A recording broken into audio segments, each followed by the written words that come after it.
And I guess Belizeans want to take advantage of the whole application process, which may appear to be less cumbersome than the new application process that should take effect tomorrow.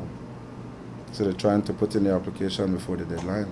The new application process, well, that comes about primarily for two reasons. One, that the applicant say exactly who they are, that we could verify indeed that that individual is who they are. And secondly, that the applicant is indeed a Belizean national. That's the fundamental reasons why this new application process is coming on stream tomorrow. And it just kind of makes it a little bit more extensive in that you have two sets of applications now. One for minors, one for adults. Likewise, the recommenders have changed.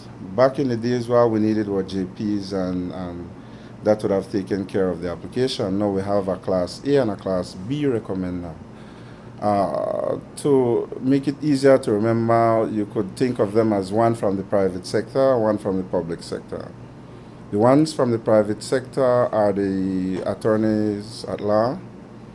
You have the medical practitioners. You have the justices of the peace, and the notary public. The one from the public sector are the heads of department, members of the house, licensed teachers, and the CEO from the ministries of government. So that's basically the two, Class A and Class B.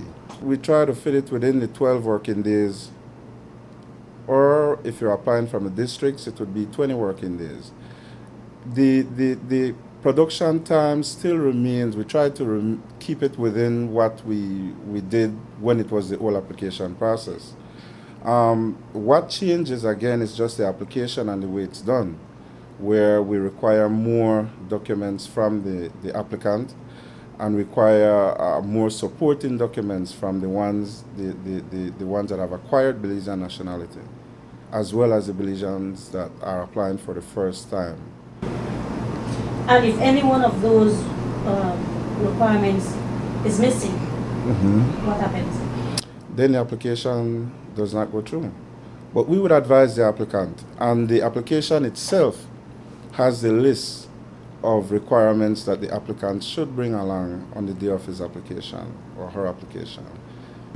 But how airtight is this new system? I am already hearing of loopholes within this system that you're going to introduce. Not introduced yet, but already loopholes. How airtight is it?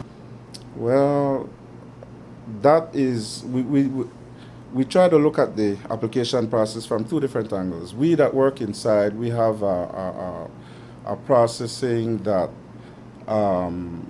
entails certain supporting mechanisms to ensure that the applicant is indeed who they say they are.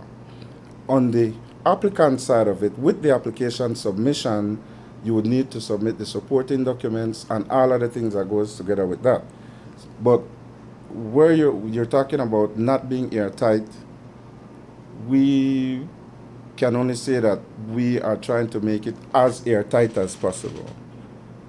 How far that takes it, well, it could be anybody's guess, but we think that this process is going to be as airtight as possible.